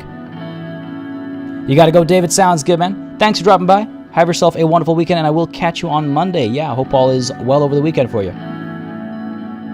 Yeah, exactly, Ted. We gotta figure out those nuances. And exactly, Healthor, who's gonna make dinner? Yeah. It is time for a united and powerful Sordland once again. Hundreds of thousands cheered. They were shouting my name in unison. I felt the responsibility, the power, and the burden all at the same time. Ooh, enjoy the moment. I think enjoy the moment is the right tone of selfish. Taking a deep breath in, I enjoyed the moment. I took a long look at the people of Sordland to burn this moment into my memory. One of the presidential guards came by to notify that it was time to leave. I made my way to the leading car in the motorcade. The presidential state car was a jet black Cadilla with flags of Sordland above the front headlights. Next to it, a man was holding the door. Hello, Mr. President. Still under the effect of the speech I made, hearing my new title made me smile. If you allow me to introduce myself, I am Serge, your new driver. Alright, so, okay, folks, work with me here. We see Serge as the help, right? We are from a wealthy family. We've known comfort all our lives. We probably had butlers and we potentially had butlers and chauffeurs and stuff like that, right? Now, we don't necessarily have to be rude to our help just because we're despots. Man, this can be my struggle. But I don't think we'd be buddy-buddy with them. We're nice to them to manipulate them. Okay, that's an angle. That's a good angle. That's a good angle. No, don't think about last time. We are a new character. Wipe the slate clean of what happened last time. That should be irrelevant to the decisions we make here. Right? I don't think we would be mean to him, because again, being a person in power, we also know the threat that comes with it. So I think rather than nice to meet you, or it's a pleasure, we'd say at ease. It's a formal relationship. There we go. There we go. Thank you. Yes. Respectful, but not friends. We'd have a formal relationship. Yeah. I think that's the way to do it. So, at ease, Serge. Show our military background as well. I thought I saw that mentioned. True, Agalos. Yeah, it depends on how our conversations go forward, because who knows what direction we'll go in with this playthrough. It is going to be very different from the last one, especially. At ease, Serge. Again, at ease is it is a nice thing to say. I'm telling him to relax. I'm just being very formal about it, being, military about it. At ease, Serge. As you wish, Mr. President. He respectfully bowed his head. Bowed? Oh no. My English is failing me. You bow. He respectfully bowed his head before opening the car door and gesturing inside. I entered the car. We will be heading towards the palace. Eyes on the road, Serge. No, I'm just joking. He can be your Alfred to your... He can be your evil... My good Alfred or my evil Alfred to my evil Wayne. The motorcade began to move. On the way, Serge proceeded to explain his duties as a driver. As minutes passed by, I found myself lost in thoughts again, barely paying attention to what he was saying. He suddenly made a gesture towards the now closer palace. Isn't it a beauty? The Maroon Palace. He was right. Sunlight glinted off the palace's many maroon-colored domes. It was so bright that I had to look away.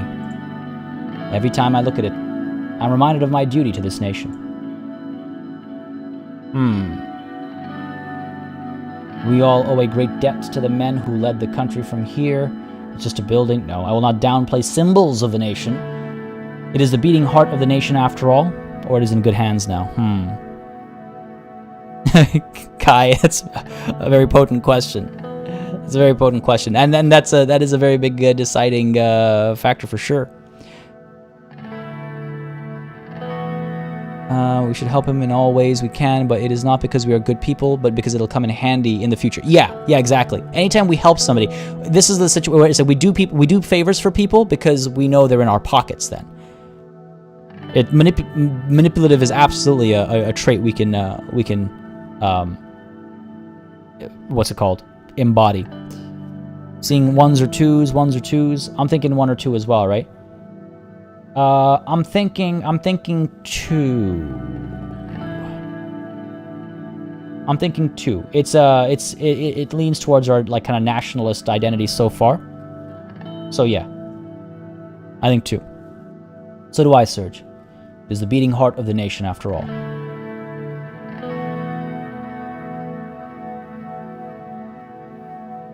Well said, Mr. President.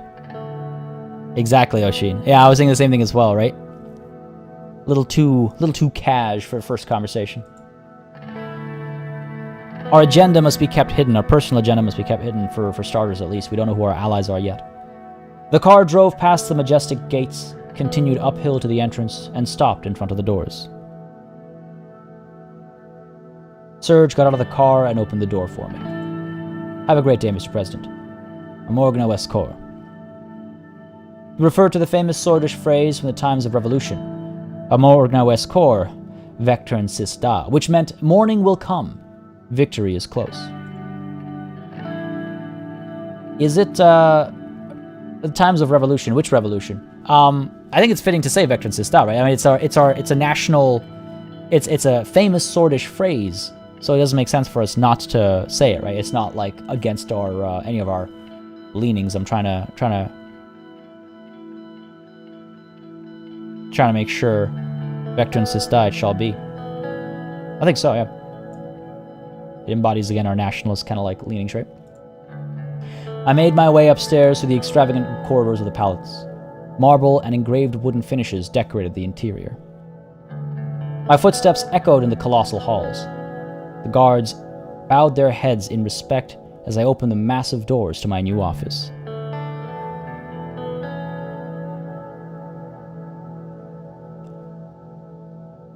Awesome, here we are.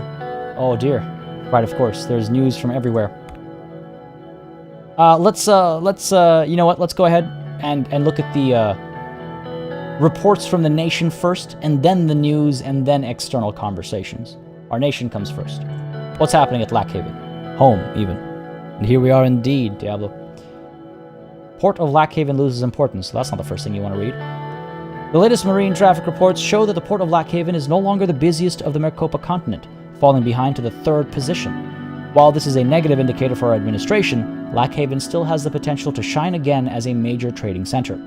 The port of Lackhaven is the largest port of Sordland and holds enormous importance for the economy, particularly as the main distribution center linking the capital and inner parts of Sordland to the rest of the world. The major port city will hopefully keep supporting a possible economic upturn in the entire country if investment projects succeed. Very well.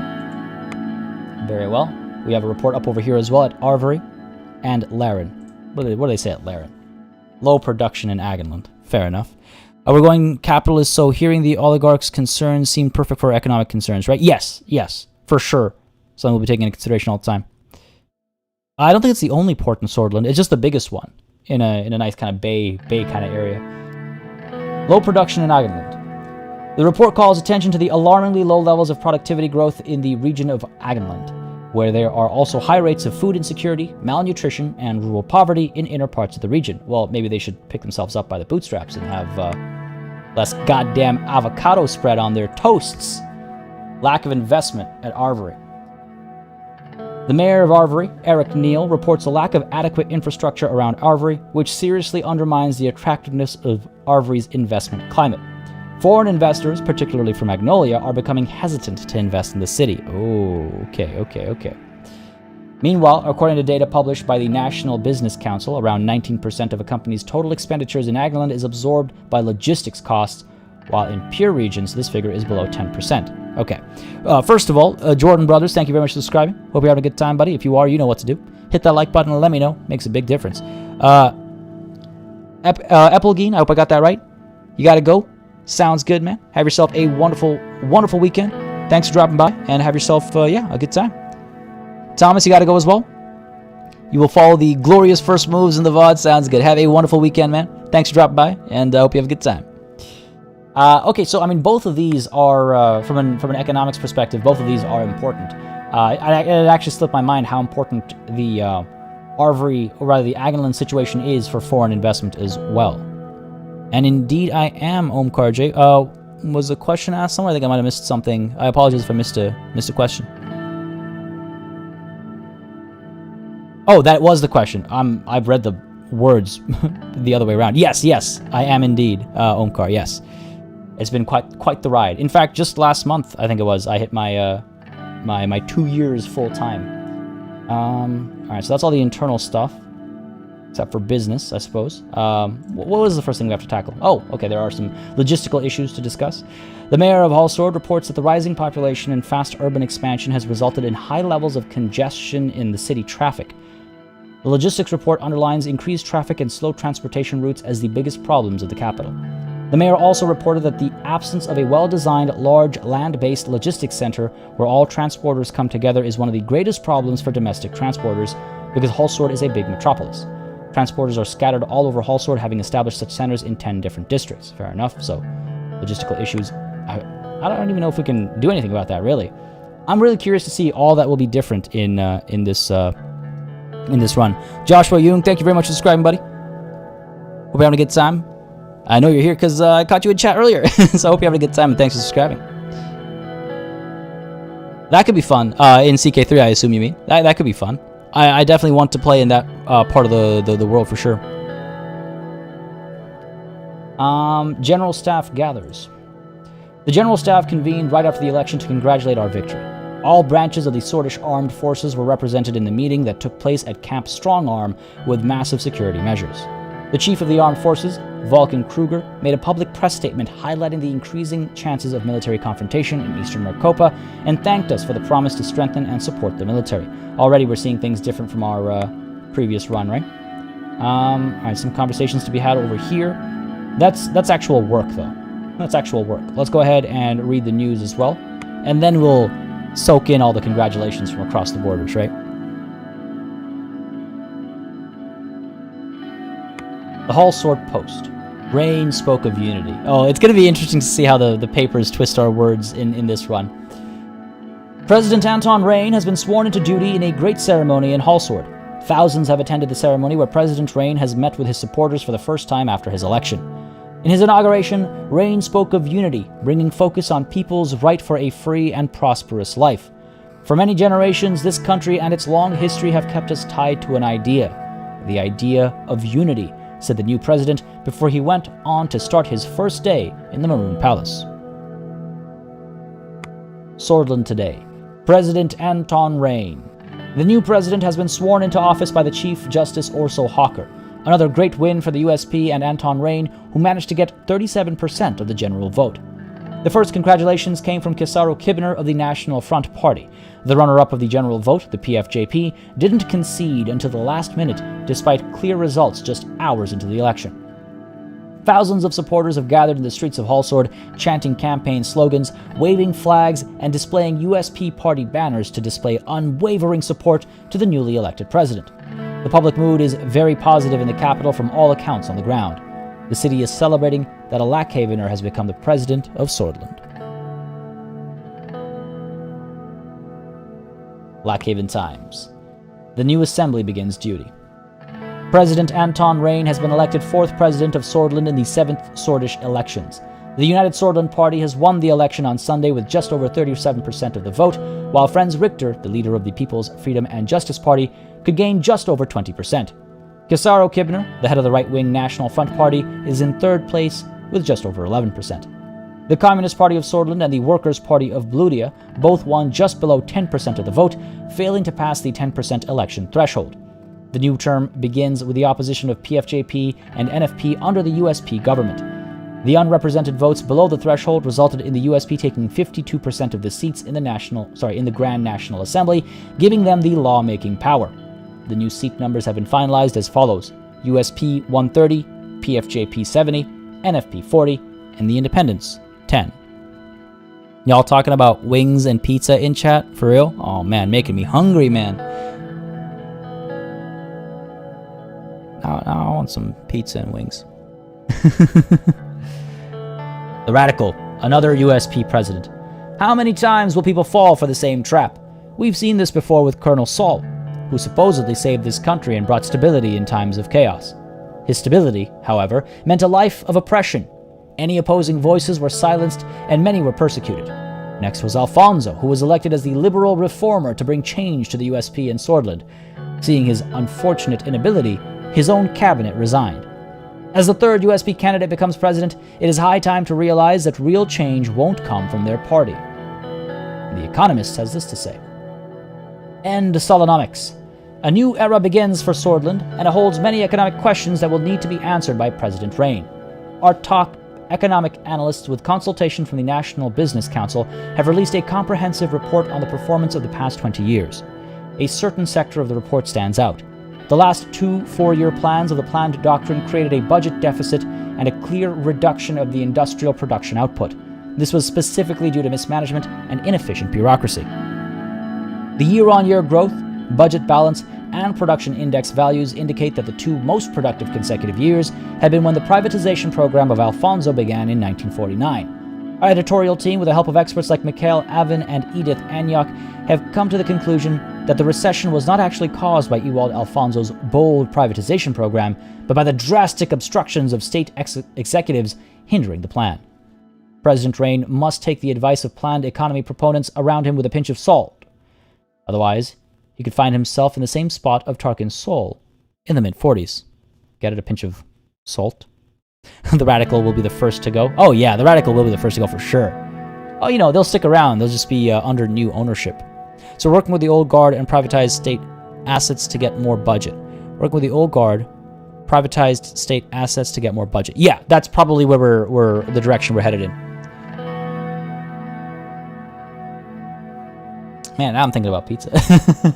Restructure the infrastructure? Oh, okay, I like the headline. After the recent successful mega infrastructure projects from United Contana and Volksland, the world is warming up to the idea as a source of growth and employment. But is there any truth to this success? Our investment analysts indicate that infrastructure investments can be fruitful in the short term, but even more so in the long term, especially if they focus on linking economic nodes that business logistics depend on. This is, however, the first step. The crux of the matter is diversification of investment, where the government supports employment and growth. It is key to help private businesses with government contracts, tax breaks, and political support in order to create a self-sufficient and dynamic economy. The government's role in Sordland should be to integrate the world economy and reap the benefits of global trade. Economic growth and income inequality in this country won't be fixed otherwise. Very well. We have with us congratulations from Chancellor Hegel. Chancellor Hegel sends his congratulations on your great victory and wish for close cooperation between our countries in the future. Hegel signaled concessions from Volksland in case of a promising trade deal. He also congratulated the Sordish democracy for the successful elections and warned us about the threat Arcasia's growing influence poses for Eastern Maricopa. It already begins. It already begins. The bickering. Agnolia. Congratulations from PM Van Hoorten. Another thing to think about is that Agnolia are old allies. I suppose we should stay that way, right? Prime Minister Van Hoorten congratulated us on our elections and praised our party's stance on just and transparent elections. He signaled his wishes to continue the trade partnership between our countries as equal partners, as opposed to earlier trade deals which he believes gave Sordland unfair advantages. That's our bone of contention there. Bella coming through, just saying hi, dinner soon and behind a Bannerlord episode, but sure planning to follow this. Sounds good. Well, I'm glad you could drop by, and the VOD will be up right after the live stream as well. But thanks for dropping by, and I hope you enjoy the VOD when you catch it. Whole Sword and Lackhaven need key connections to get better economy. Having the support of the Lotharberg group will come in handy. Yeah, I mean, yeah. it's going to be interesting when those decisions come. I'm having to... I'll realign my lenses, obviously. All right, of course, Rumburg. Rumburg stays quiet about our victory, of course. Shouldn't be surprised. The Republic of Welland. Congratulations from President Smolak. Good buddy of ours, I suppose. President Smolak sent his congratulations on the election victory and wished for a cooperative future between Welland and Sordland, signaling a desire to normalize the diplomatic situation between the two countries. Magnolia and Lesbia seem like good allies. Nothing with the commies. Well, Welland... So here's the thing, right? Welland... They're also nationalist. They're also trying to take care of the Blutish problem. So we'd probably want to work with Welland, right? But that puts us at odds with Lesbia. At odds with Lesbia, sorry. So that's something to consider as well. That's something to consider as well, right? Sorry, what's evil, Wiggles? Instructions unclear. Pineapple pizza is not a crime. Well, it is something else. Yeah, it is. Alright, I guess that's all of the external conversations done. That's all of our internal reports done as well. Oh, no, I see 2 arrows when I come down here. Oh, these guys, right? Lesbia themselves, of course. Congratulations from Prime Minister Alvarez. Prime Minister Alvarez congratulated you for the results and spoke about his hopes to have a beneficial partnership deal in the future. He sent his best wishes to the Sordish people and warned us about the threats of encroaching Millennialist influence of United Contana from the east, emphasizing the importance of unity in our continent, Marcopa. I suppose buddying up with Lesbia is more financially lucrative for us. Just finished your campaign today, your first one, I assume, Mate? Had a good time, I imagine. This is a great game, you say? Yeah, I absolutely love this game. It's such a fun game. I'm curious. I finished my first run last Friday, so this Friday we're kicking off this run, which is going to be the polar opposite of the last one. Curious to see just how different it looks and feels. Briefing on the current economic situation or briefing on the current political situation? Let's go ahead and take a look at our current economic situation first.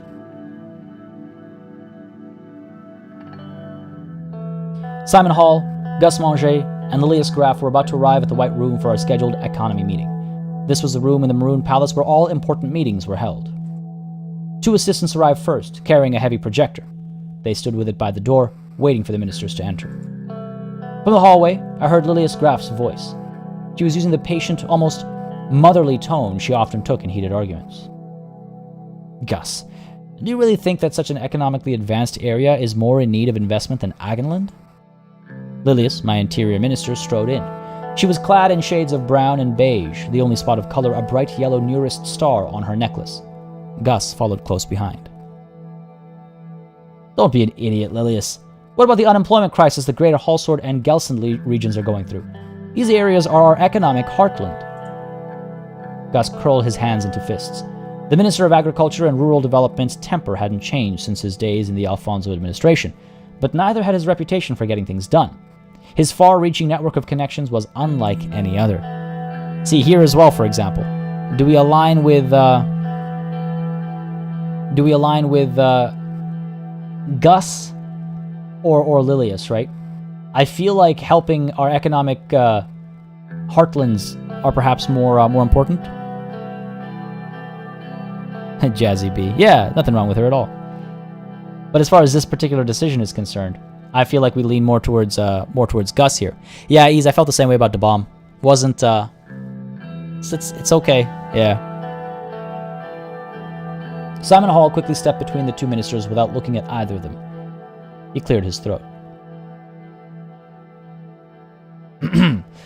Good morning, Mr. President. What is this debate about? Get to business. Just a disagreement in internal economic strategy, President Rain. Not sure if I would call it just a disagreement, Lilius.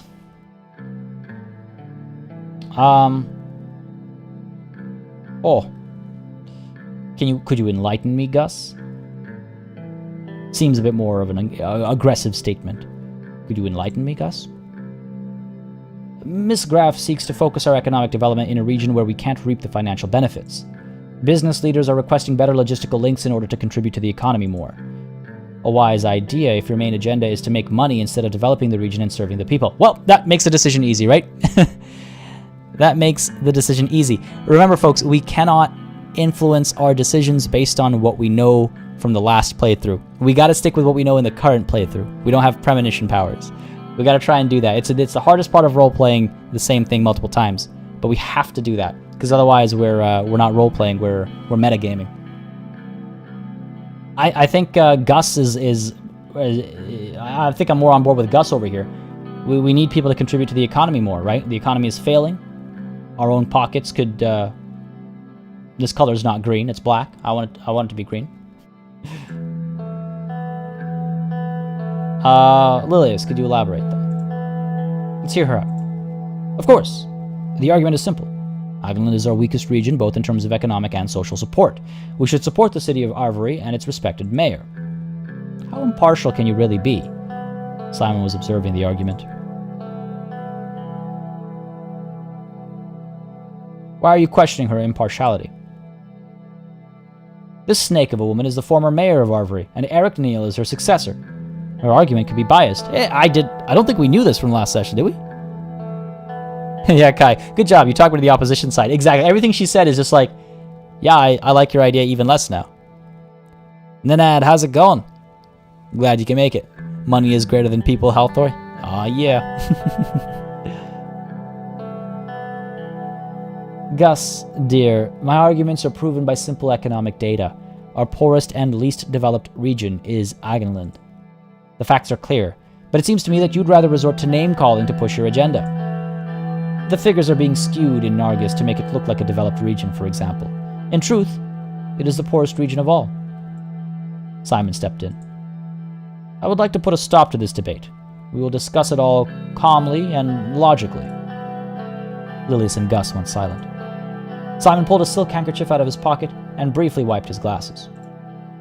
My staff and I have comprehensively analyzed every aspect of...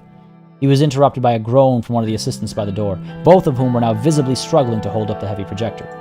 Oh! You can put that there. He pointed below the painting of President Saul. The assistants placed the projector next to the table and installed a white screen on the wall. Leave now. I mean, thank you, and please, leave now. I love Simon. It's good time. It's good time. Yeah, this is a lot more... They were having a lot more back and forth. I think I also invited a lot more back and forth this time around, Mouse. Wait. Where in the world does naan count as sweetbread? Y'all, instructions unclear. Y'all don't have good naan then. If you can describe it as bland, y'all don't have good naan. Come to Canada. Come to Toronto. I'll show you the world. Simon and Gus will be key allies in this campaign, I think. I think so, yeah. I think so. The assistants left the cabinet room. I was reminded that Simon had never quite had a way with people, but his facility with numbers had made him the most sought-after economic specialist in Sordland. Simon started looking for his slides. He always carried documentation around with him. Yawn. What, just power play? Nah, that's rude. That's rude. Oh, we'll just wait. We'll wait. We don't need to yawn. That's not particularly despotic. It's just impolite. And we know how to be polite. Lilius leaned to the table and spoke. Simon, what happened to the new police station construction in Estord? While going through his briefcase, he paused for a moment to answer. It got stalled due to a government property boundary issue. I've been meaning to look at it. I can take a look at that one. Estord needs all the security help it can get. Sure. More time for me to spend on analysis. Analyses, I guess. His eyes glittered when he finally found the slides he was looking for. There have been some developments about the Swordish Wren losing further value today. We've been trying to stabilize it with a central bank. The recession of 51 put enormous pressure on the economy, resulting in the collapse of the value of our currency. The entire situation was a significant cause of concern for our administration. Since economics is your forte, Mr. Rain, it is possible that you might already be aware of the data. I can still explain the current economic situation in better detail. What is the status of the recession?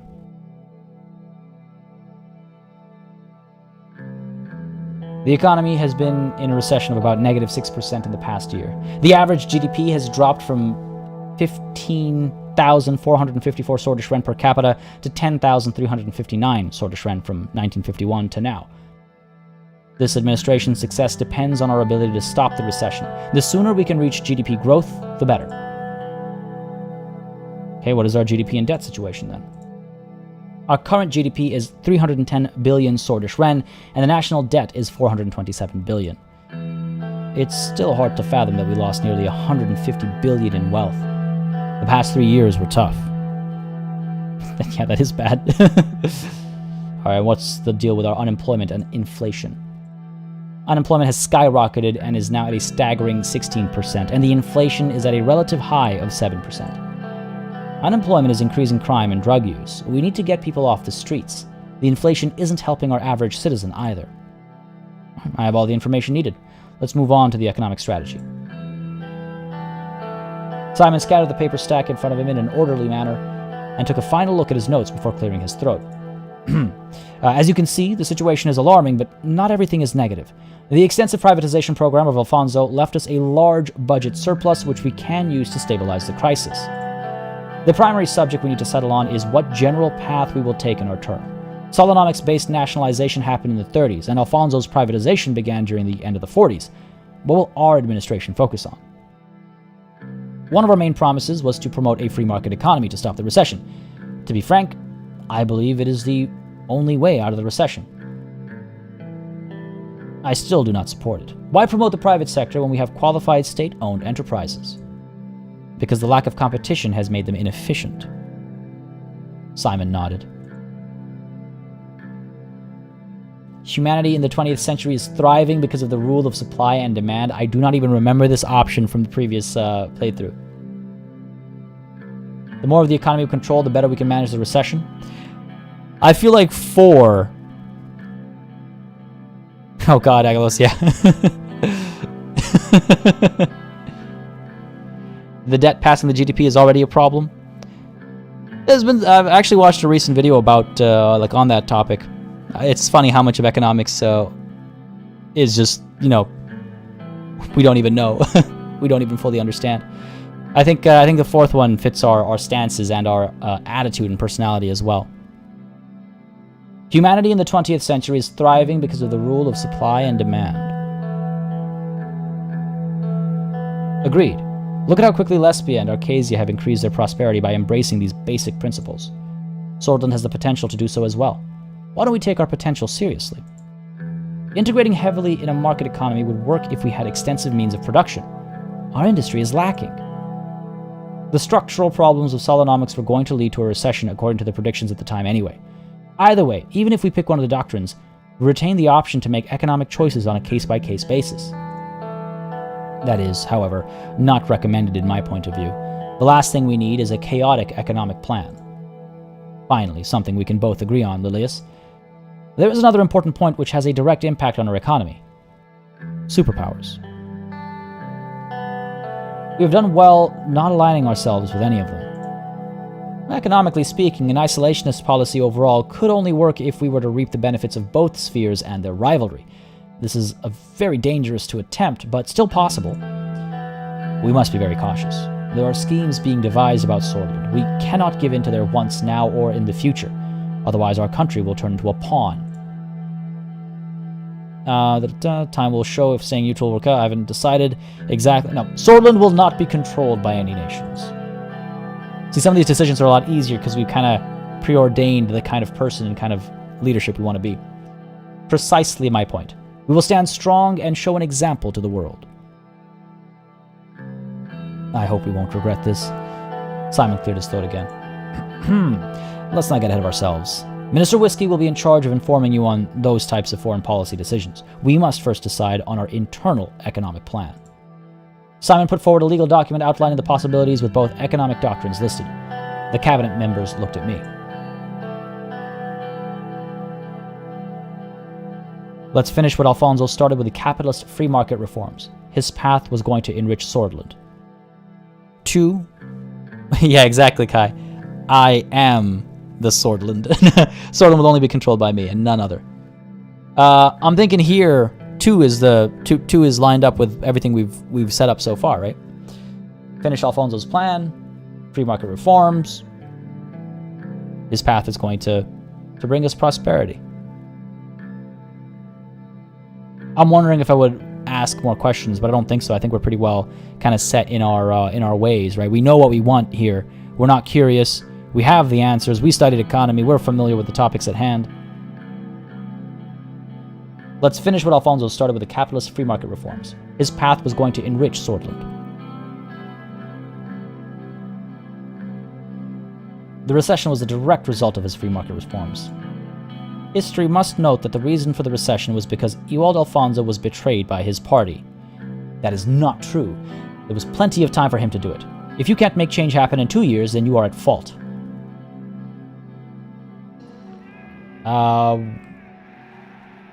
Well, first of all, Kevin Talbert, thank you very much for subscribing. Hope you're enjoying the show, buddy. If you are, you know what to do. Hit that like button and let me know. What's on our long-term economic schedule? Picking a construction company, trade relations, tax reform, and privatization initiatives would be some of them. Sticking to a solid planned economy strategy will be the right call. The 5-year plans were fruitful in the past. Let's move on. Just ignore her. Like, stop your wailing, Lilius. Let's move on. I've made my decision. What are your final thoughts then, Mr. President?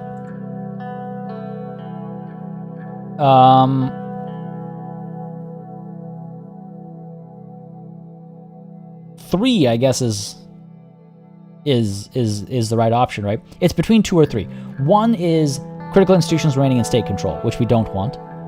4 is, like, flip-flopping.